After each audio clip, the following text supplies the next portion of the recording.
Au même moment, dans le sud de l'Angleterre, la machine de guerre alliée pour le débarquement en Normandie se met en marche.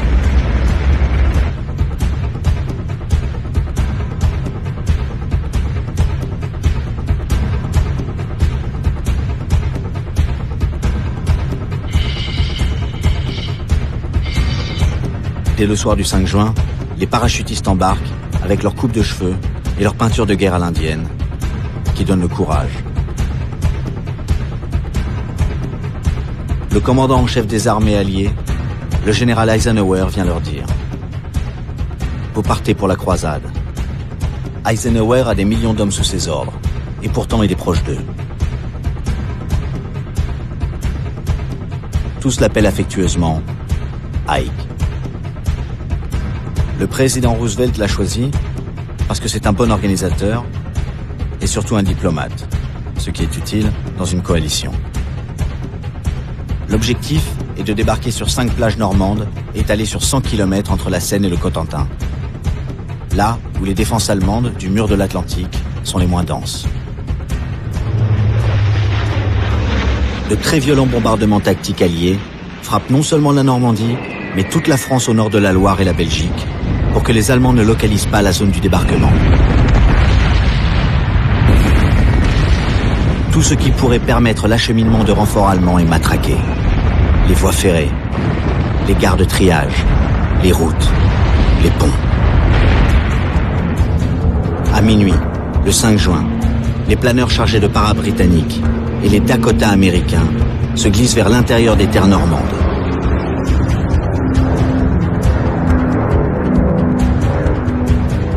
Les paras sont les premiers à poser le pied sur la France occupée.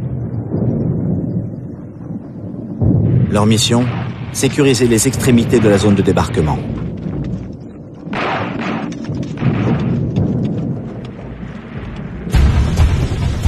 La flotte alliée approche. C'est la plus grande armada de tous les temps. 6000 navires. Elle n'est pourtant pas repérée par les Allemands, que la tempête empêche d'effectuer des raids de reconnaissance. Les bombardements et les tirs des cuirassés qui pilonnent la côte ont complètement manqué leur cible sur la plage qui porte le nom de code Omaha Beach.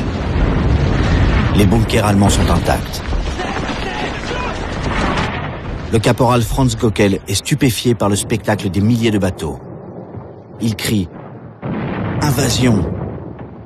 L'alerte est donnée, mais la chaîne de commandement jusqu'à Hitler est sceptique, persuadée que la véritable invasion doit se produire plus au nord, dans un port du Pas-de-Calais. « 6h30.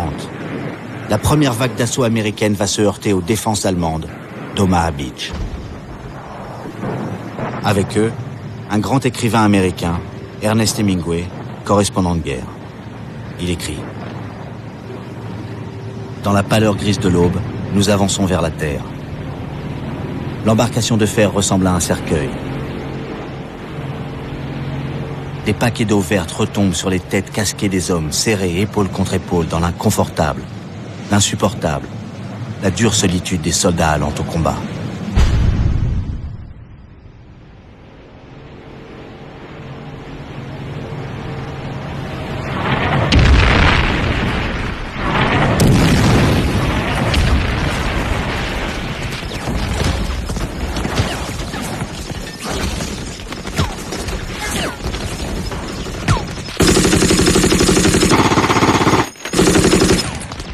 Un autre reporter de guerre, le photographe Robert Capa, est pris dans cet enfer. Il dit « C'est la plage la plus laide du monde. Nous sommes épuisés par l'eau et par la peur. » Plus de 1000 soldats américains y perdent la vie. La marée monte. Les soldats sont pris au piège, entre la mer et les tirs des blocos allemands. Eisenhower avait préparé un communiqué en cas d'échec. Il avait écrit de sa main « J'avais choisi d'attaquer à cet endroit. Je suis le seul qu'il faut blâmer. »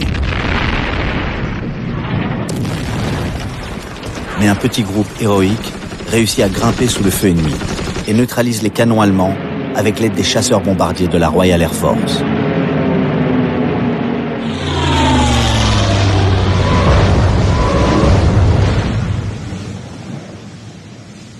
Pendant ce temps, les Canadiens ont débarqué sur la plage et le matelot Alfred Turnbull, 19 ans, pilote de péniche, dit « Par quel miracle sommes-nous encore en vie? Nous avons passé 3 barrages de mines et la péniche à notre droite vient de sauter. »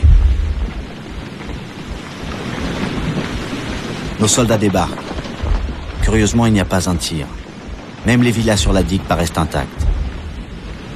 C'est irréel.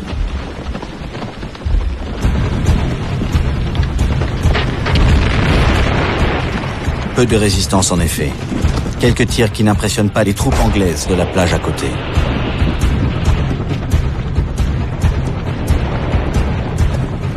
Les quelques défenseurs allemands rescapés des bombardements finissent par se rendre. Les commandos français débarquent à leur tour sur la 5e plage.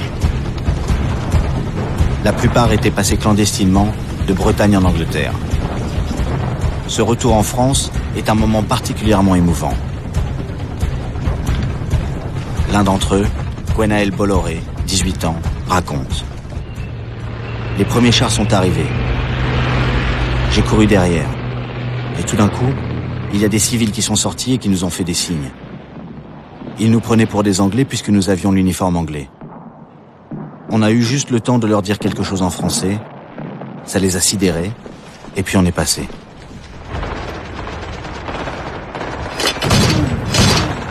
Les commandos sont durement éprouvés dans les combats pour s'emparer du casino de Rivabella, transformé en poste de commandement par l'ennemi, des parachutistes allemands, des durs de durs, surnommés les Diables Verts, qui prennent souvent l'avantage sur les Alliés.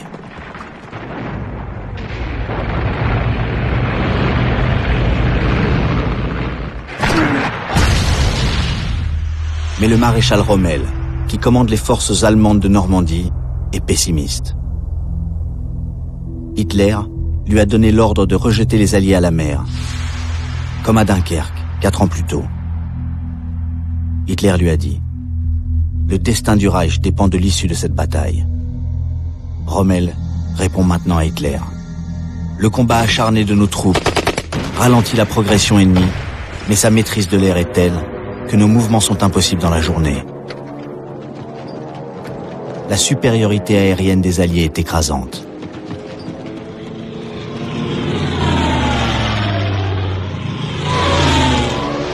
Rommel lui-même sera mitraillé dans sa voiture, grièvement blessé et évacué en Allemagne. L'objectif des Alliés, débarquer 326 000 hommes. Ils déversent chaque jour 30 000 soldats et 40 000 tonnes de matériel. Pour tenir ce rythme, il faut un port. Les Alliés n'ont pas voulu s'attaquer au grand port, trop défendu, et ils ont débarqué sur les plages de Normandie. Ils ont donc emmené avec eux leur port, un gigantesque mécano de 200 caissons de béton, grand chacun comme un immeuble de 5 étages et pesant 6 000 tonnes, assemblés pour former des digues et des jetées qui permettent de décharger les cargos appelés Liberty Ships, les bateaux de la liberté.